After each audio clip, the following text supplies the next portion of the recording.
آنتوں کا چڑچڑاپن ہی ام الامراض ہے۔ جی ہاں، یہ جدید ریسرچ نے ثابت کیا ہے کہ آنتیں جب چڑچڑی ہو جاتی ہیں تب آپ کی باڈی میں بہت سے ایسے امراض پیدا ہو جاتے ہیں جو آپ کو دھیرے دھیرے موت کی طرف لے جاتے ہیں۔ جی ہاں، میں ہوں شہزاد چودھری اور آپ دیکھ رہے ہیں ہیلتھ پلس نیوز۔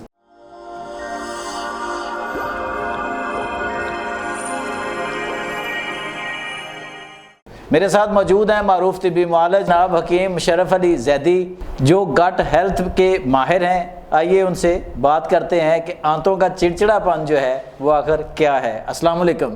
وعلیکم السلام ورحمۃ اللہ۔ کیسے ہیں حکیم صاحب؟ ٹھیک ہیں؟ آپ خیریت سے ہیں؟ جی الحمدللہ بالکل۔ سر جی، یہ جو آنتوں کا چڑچڑاپن ہے آج کل اس پر بہت بات ہو رہی ہے، جدید سائنس بھی اس پر تحقیق جو ہے وہ بیان کر رہی ہے۔ ناظرین کو آگاہ کریں کہ آخر آنتوں کا چڑچڑاپن کیا چیز ہے، یہ کیا بیماری ہے؟ بسم اللہ الرحمن الرحیم، اللہم صلی علی محمد و علی محمد۔ شہزاد بھائی، آنتوں کا چڑچڑاپن یعنی کہ IBS اریٹیبل باول سنڈروم، آپ نے بالکل ٹھیک کہا۔ جدید ریسرچ کے مطابق یہی ام الامراض ہے۔ گٹ برین ایکسس کے بعد گٹ سکن پر کام ہو رہا ہے، گٹ میل ہیلتھ پر کام ہو رہا ہے، لیکن گھوم گھام کر جتنی بھی ریسرچ ہے وہ یہی بتاتی ہے کہ جو آنتیں صحت مند ہیں تو انسان صحت مند ہے۔ اگر آنتوں میں کوئی بیماری آتی ہے تو وہ انسان کو مختلف طریقوں سے مختلف بیماریوں میں جکڑ لیتی ہے، اور اس میں اب تک کی ریسرچ کے مطابق آنتوں کا چڑچڑاپن بہت تیزی سے پنجے گاڑے ہوئے ہے۔ شہزاد بھائی، IBS بہت زیادہ اقسام کا ہوتا ہے، لیکن ہمارے ہاں 3 قسم کا ہے۔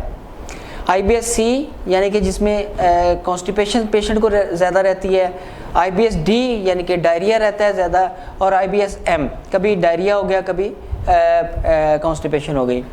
اچھا، آپ نے دیکھا ہوگا شہزاد بھائی کہ جن بچوں کا صبح پیپر ہوتا ہے، پریشر میں ہوتے ہیں، بالغان میں سے بھی جنہوں نے صبح ہیئرنگ پر جانا ہو، کوئی اہم فیصلہ آنا ہو، عدالت میں پیشی ہو، کوئی اور بڑی ڈیل کرنی ہو تو پریشر میں ہو، یا کچھ صدمے والی نیوز سنیں ملکی حالات کے حوالے سے، اپنے خاندان میں کوئی قریبی عزیز کے حادثے کے کوئی دیکھیں، تو بہت سارے دوست ایسے ہیں جن کے کو لوز موشن شروع ہو جاتے ہیں، ڈائریا لگ جاتا ہے، ڈائریا لگ جاتا ہے، ٹھیک۔ وہ IBS کے پیشنٹ ہوتے ہیں، آنتوں کے چڑچڑاپن کے پیشنٹ ہوتے ہیں۔ دماغ جیسی سگنل دیتا ہے، آنتوں کا چڑچڑاپن، مزاج میں بھی چڑچڑاپن آ جاتا ہے، اور اندر بھی چڑچڑاپن شروع ہوتا ہے، اور وہ ڈائریا آ جاتا ہے۔ اچھا شہزاد بھائی، بہت سارے ایسے لوگ ہیں جو ساری زندگی IBS کے ساتھ گزارنے کے باوجود بھی ان کو پتہ نہیں ہوتا کہ انہیں IBS ہے۔ اچھا، وہ سمپٹمیٹکلی ٹریٹمنٹ کرتے رہتے ہیں، ڈائریا ہو گیا تو اس کی میڈیسن لے لی، کانسٹیپیشن ہو گیا تو اس کی میڈیسن لے لی، ہاں جی، اس کی میڈیسن لے لی، لیکن اس کا پرماننٹ حل جو ہے وہ صرف اور صرف طب یونانی، ہربل میڈیسن، نیچرل میڈیسن میں ہے۔ جو IBS تینوں اقسام کا ہے، اس پر بڑا تیر بہادف علاج ہے۔ بہت، یہ صرف میرا دعویٰ نہیں ہے، پورے پاکستان کے تمام کوالیفائڈ رجسٹرڈ طبیب IBS کی تینوں اقسام کا بڑا کامیاب علاج کر رہے ہیں۔ اچھا حکیم صاحب، یہ جو IBS جیسے آپ نے کہا کہ آنتوں کا چڑچڑاپن ہے، یہ اتنی تیزی سے کیوں پھیل رہا ہے؟ اس کے ٹریگرز کیا ہیں؟ کن چیزوں سے یہ زیادہ پھیلتا ہے؟ جیسے ایک دو تو آپ نے بیان کر دی، ذرا کھل کے ناظرین کو واضح کر دیں ہر چیز۔ شہزاد بھائی، IBS بہت ساری وجوہات سے ہو سکتا ہے۔ زیادہ سٹریس رہنا، میں اس کے پوائنٹس بنا کر آپ کے ناظرین کو سمجھا دیتا ہوں جی۔ لیکن IBS کا کوئی بھی پیشنٹ ہو، خاص طور پہ IBS D والا، ڈائریا والا، تو اس کی ہسٹری میں ٹائیفائڈ یا آپ کو H پیلوری ضرور ملے گا، یا اسی طرح کی آنتوں کی بیماری کوئی ملے گی۔ جب اس کا صحیح طرح سے علاج نہیں کرتے، یہ ایلوپیتھک مافیا جو فارماسوٹیکل مافیا ہے، یہ ان کا ایک مکروہ دھندہ ہے، یہ پیشنٹس کو اپنی میڈیسن پر لگاتے ہیں اور تاکہ وہ پیشنٹ مستقل کھا لے۔ آپ دیکھیے کہ جن کو بھی ایک مرتبہ ٹائیفائڈ ہو جائے، وہ ٹائیفائڈ سالمونیلا ساری زندگی جان نہیں چھڑاتا، جو ایلوپیتھک کی طرف جاتے ہیں، جو ہربل میڈیسن کا علاج کرتے ہیں، نیچرل علاج کرتے ہیں، ان کی ہڈیوں میں سے ٹائیفائڈ نکل جاتا ہے، بالکل کلیئر ہو جاتا ہے، وہ بخار کبھی نہیں ہوتا، اور آتے بھی کلیئر ہو جاتی ہیں۔ اچھا، اسی طرح H پیلوری ہے، H پیلوری کا علاج ہربل میڈیسن سے ہے۔ جو لوگ سمپٹمیٹک ٹریٹمنٹ ایلوپیتھی کا کرتے ہیں، عطائیوں کہتے چڑھتے ہیں، بعد میں وہ IBS کا شکار ہو جاتے ہیں۔ اس کا سب سے بڑا ٹریگر پین کلر بھی ہے۔ اچھا، درد کش ادویات جو ہیں، ایلوپیتھی کی جو درد کش ادویات ہیں وہ گٹ ہیلتھ کا بیڑا غرق کر رہی ہیں، اور تمام پاکستان کی آبادی میں سے اکثریت جو ہے وہ ایلوپیتھک میڈیسن پر لگی ہوئی ہے، اور ان کی اکثریت پین کلر پر لگی ہوئی ہے جی، وہ بھی اس کا بیڑا غرق کر رہی ہے۔ اور ہماری فوڈ ہیبٹس، اچھا، جو خوراک کا ہمارا روزانہ کا جو معمولات ہیں وہ بھی، اور اس کے علاوہ ہمارا کھانے کے اوقات بدل گئے ہیں۔ جو ناشتے کا ٹائم تھا وہ سونے میں گزار دیا یا بھوکے رہ لیے، اور دوپہر کا جو ٹائم کھانے کا آیا وہ اور صبح والا ملا کے وہ ایک نیا ٹائم ناشتے کا ایجاد ہو گیا ہے، اور لنچ بہت دیر سے کرتے ہیں، اور پھر رات کا کھانا بہت دیر سے کھاتے ہیں اور پھر سو جاتے ہیں۔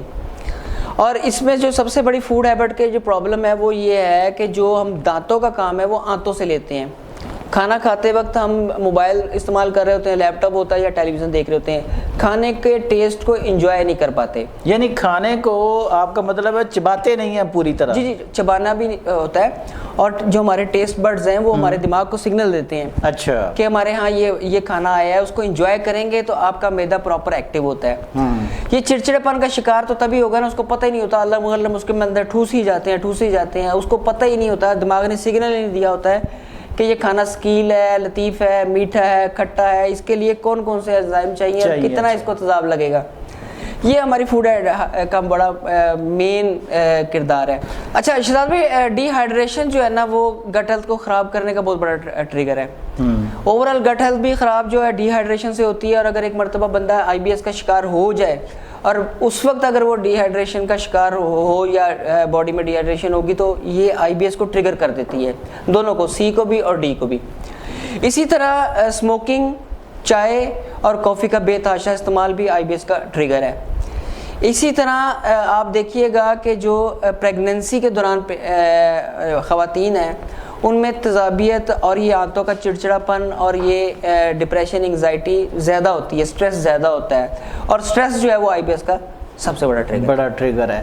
اچھا حکیم صاحب یہ بتائیے گا کہ کون سی ایسی غذائیں ہیں خاص کر جو اس کو مزید بڑھاتی ہیں؟ جیسے آپ نے ٹریگر بیان کیے، غذاؤں میں کون سا اس کا ٹریگر ہے؟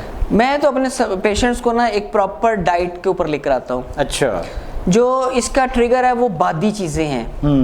جو بھی آئی بی ایس کا پیشنٹ ہے وہ سی کا ہو یا ڈی کا ہو، میں سب سے پہلے چنا، سفید چنا، چنے کی دال اور بیسن، وہ اسی سے بنتا ہے سفید چنے سے، اور اس کی ساری پروڈکٹس بند کر دیتا ہوں جی۔ اور جیسے ہی علاج سٹارٹ کرتے ہیں ہم تلی ہوئی اشیاء بند کر دیتے ہیں، انہی اشیاء کو جن کو آپ نے تل کر لینا ہے بغیر تلے ہوئے لے سکتے ہیں، اور دالیں بند کرتے ہیں، بادی اشیاء بند کر دیتے ہیں ہم۔ اچھا نارمل سا پرہیز بتائیں نا شہزاد بھائی، تو پیشنٹ کہتا ہے جی ہم کھائیں کیا؟ اسی پروگرام میں آگے چل کے آئی بی ایس والوں کا لنچ بھی بتاؤں گا، لیکن فوری طور پر یہ چیزوں کا پرہیز شروع کر دیں تو یقین کریں 70 سے 80% پیشنٹ صرف اپنی غذائی عادات درست کرنے سے ٹھیک ہو جاتا ہے۔ بہت بڑا کردار نیند کا ہے۔ اچھا، نیند پوری کریں، پانی زیادہ پئیں۔ پانی زیادہ پینے کا مطلب سادہ پانی ڈھیر اندر نہیں اڈیلنا، اپنی ڈی ہائیڈریشن کنٹرول کرنے کے لیے لیکوڈ کا انٹیک زیادہ سے زیادہ کریں۔ فوری طور پہ میں پیشنٹس کو کہتا ہوں کہ اپنے اینٹی بائیوٹک کا استعمال محدود کر دیں۔ اوورال بھی ہمارے ناظرین جو سن رہے ہیں وہ ان سے 2 گزارشات آج کرنی ہے کہ ایک تو اگر آپ اپنی گٹ ہیلتھ بہتر رکھنا چاہتے ہیں، آئی بی ایس اور اسی طرح کے دوسرے مہلک امراض سے بچنا چاہتے ہیں تو اینٹی بائیوٹک کا استعمال محدود کر دیں، اور دوسرا جو ہے بیجا پرہیز نہ کریں۔ اچھا، یہ بھی اہم ہے، یہ بہت اہم ہے نا۔ جوڑوں کا درد ہو، ڈائبٹک ہو پیشنٹ، بلڈ پریشر کا ہو اور گٹ ہیلتھ کا ہو۔ گٹ ہیلتھ کا جو خاص طور پہ آئی بی ایس کا پیشنٹ ہے وہ تھوڑا سا وہمی ہو جاتا ہے کہ میں یہ کھاؤں گا اس سے مجھے ایموشن لگ جائیں گے، میں یہ کھاؤں گا اس سے مجھے کانسٹیپیشن ہو جائے گی، یہ مجھے چیز راس نہیں آئے گی، یہ گرم ہے، یہ ٹھنڈی ہے، یہ گرم، ان چکروں میں رہتا ہے۔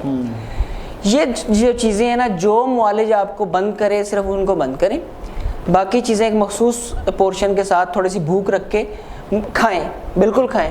جتنا زیادہ آپ کھائیں گے، اپنے جسم کو طاقت دیں گے، اتنی قوت مدافعت بہتر ہوگی اور اتنی آنتوں میں توانائی پیدا ہوگی۔ آئی بی ایس کے پیشنٹ کا پہلے ہی پرابلم یہ ہوتا ہے کہ جو غذا وہ لیتا ہے وہ اس میں سے منرلز اور جو ضروری وائٹامنز اور جو نیوٹرینٹس ہیں وہ باڈی جذب نہیں کر پاتی کہ وہ آگے نکل جاتی ہے خوراک، اس کی وجہ سے پیشنٹ کمزور ہو رہا ہوتا ہے.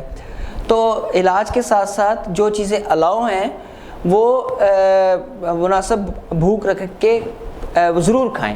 اچھا حکیم صاحب، آپ آتے ہیں اس کے علاج کی طرف کہ آپ نے جیسے شروع میں دعویٰ کیا کہ آنتوں کے چڑچڑے پن کا علاج جو ہے یعنی وہ صرف طب یونانی کے پاس ہی ہے جو مستقل پائیدار علاج ہے، تو ہمارے ناظرین کو آگاہ کریں کہ وہ کیا علاج ہے، آپ کے پاس کیا نسخہ ہے جس سے آنتوں کا چڑچڑا پن جو ہے وہ ٹھیک ہو جائے اور وہ سنگین بیماریوں کا شکار ہونے سے بچ سکے؟ ساتھ میں دو آج میں چیزیں لکھ کر آیا ہوں. اچھا.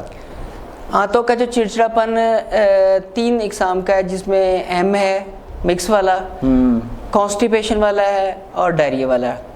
جو ڈائریا والا پیشنٹ ہے اس کا علاج ہے انار. اچھا.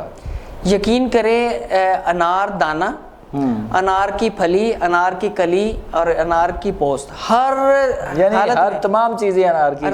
اس کو میں پہلے بھی پروگرامز میں بتا چکا ہوں اور اس کا بہت زبردست رزلٹ آتا ہے. جن کا آئی بی ایس ڈائریا والا کرونک ہوتا جا رہا ہے، زیادہ ہوتا جا رہا ہے، وہ معجون سنگدانہ مرغ جوارش انارین کے ساتھ استعمال کریں. اچھا. یہ 2 چیزیں، اس کا اتنا زبردست رزلٹ ملتا ہے. چائے بالکل دودھ والی چھوڑ دینی ہے، اس کی جگہ زیرے کا کعوہ لینا ہے. اچھا. اور بدل کے اس میں پودینہ، کبھی اناردانہ، اس طرح سے چیزیں شامل کر سکتے ہیں. اور جب بھی چائے کی کریونگ ہو وہ آپ لیں. کعوہ بنانے کا آسان طریقہ ہے کہ 1 چمچ زیرہ اور جو چیز اس میں شامل کرنی ہے یہ دونوں ملا کر 1 چمچ لے کر 1.5 کپ پانی میں ڈال لیں. چینی گڑ یا شکر اسی میں شامل کریں اور اس کو اتنا پکائیں 1.5 کپ کو کہ وہ 1 کپ رہ جائے. یہ دن میں 1-2 مرتبہ لازمی پئیں. آپ کا جسم بہتری کی طرف آنا شروع ہو جائے گا، پیاس بھی مینیج ہوگی اور آپ کو چائے کی کریونگ بھی نہیں ہوگی. جب بھی چائے کی کریونگ ہو اس کو اسی سے بہلائیں. یہ بہترین علاج بھی ہے، بہترین غذا بھی ہے، بہترین دوا بھی ہے. اچھا. اس کے علاوہ جو ایک زبردست چیز ہے جو کہ میں ایک مرتبہ آپ کو پہلے بھی ایک پروگرام میں بتا چکا ہوں، وہ چائنیز میڈیسن ہے. اس کا آئی بی ایس کے اوپر بہت زبردست اثر آتا ہے. اچھا. وہ ہے بربرین. بربرین جو ہے وہ شوگر کو مینیج کرنے کے لیے بھی استعمال ہوتی ہے، پوری دنیا میں ہو رہی ہے. یہ نئی ریسرچ ہے. اب ایلوپیتھک سے لوگ متنفر ہو رہے ہیں. ایلوپیتھک فارماسیوٹیکل انڈسٹری کے جو لوگ ہیں ان کا جو کارستانی ہے اس سے لوگ آگاہ واقف ہو چکے ہیں. جی اب دنیا ہربل کی طرف لوٹ رہی ہے. بربرین سے جو ہے بہت زیادہ افاقہ آتا ہے آئی بی ایس کو. اچھا. یہ تینوں آئی بی ایس میں کام کرتی ہے، بڑی آسانی سے اویلیبل ہے. اور یہ بیسکلی سمبل کا الکلائڈ ہے، لیکن ہومیوپیتھک میں بربرس ولگیرس کے نام سے یہ اس کا مدر ٹنکچر بھی استعمال ہوتا ہے. ہومیوپیتھک میں وہ سمپٹمیٹکلی استعمال کرتے ہیں گردے کی پتھری کے لیے، لیکن یہ بہت سارے کاموں میں آ رہا ہے. شوگر کس طرح استعمال کرنی ہے؟ بربرین کا جو ایکسٹریکٹ ملے گا اس کی اسٹرینتھ کے مطابق یہ صبح دوپہر شام لینی ہے. اچھا. ابتدائی نوعیت کا آئی بی ایس ہے تو اس کی مقدار کم لینی ہے. جو آپ کو پرہیز اور جو دوسری چیزیں بتائی ہیں وہ بھی ساتھ کریں. واک لازمی کریں، نیند اپنی پوری کریں اور بربرین کا دن میں 3 مرتبہ استعمال کریں. انشاءاللہ بھلے چنگے ہو جائیں. اور شہزاد بھائی، جیسا کہ آپ کو پتا ہے کہ میں اولا ڈاگ پر پیشنٹ دیکھتا ہوں، تو اپنے ناظرین کو بتائیے کہ اگر آپ اس بیماری کا علاج کروانا چاہیں یا اس کے بارے میں مزید معلومات لینا چاہیں یا اپنے کسی پیارے کی پرسکرپشن لکھوانا چاہیں تو ڈسکرپشن میں لنک موجود ہے، وہاں سے آپ اپائنٹمنٹ لے کر ملاقات کر سکتے ہیں. جی ناظرین، یہ تھے حکیم مشرف علی زیدی، جنہوں نے آنتوں کے چڑچڑے پن کی بیماری جو ہے جو انتہائی خطرناک صورتحال اختیار کر جاتی ہے اگر آپ غفلت برتتے ہیں، اس کا مکمل شافی آپ کو علاج بتایا ہے. اس کے ٹریگر بتائے ہیں کہ وہ کیوں پھیلتی ہے، کن چیزوں سے پھیلتی ہے، اس کا کون سا پرہیز ہے، اور پھر اینڈ میں آپ کو ایک ٹپ کے طور پر اس موسم کا کعوہ بھی بتایا ہے. وہ یقیناً آپ بھی استعمال کریں، میں بھی استعمال کروں گا، اس سے آپ کو بھی فائدہ ہوگا. ہم سب کو امید ہے کہ آپ کو ہماری اس ویڈیو سے بہت کچھ نیا سیکھنے کو ملا ہوگا. اگر ہماری ویڈیو سے آپ کو سیکھنے کو کچھ ملے تو ہمارے لیے دعا بھی کیجیے. ہمارے چینل کو سبسکرائب، لائک اور شیئر بھی کر دیجیے. اپنا اور اپنے گرد و نواح کا بہت خیال رکھیے گا. اللہ نگہبان.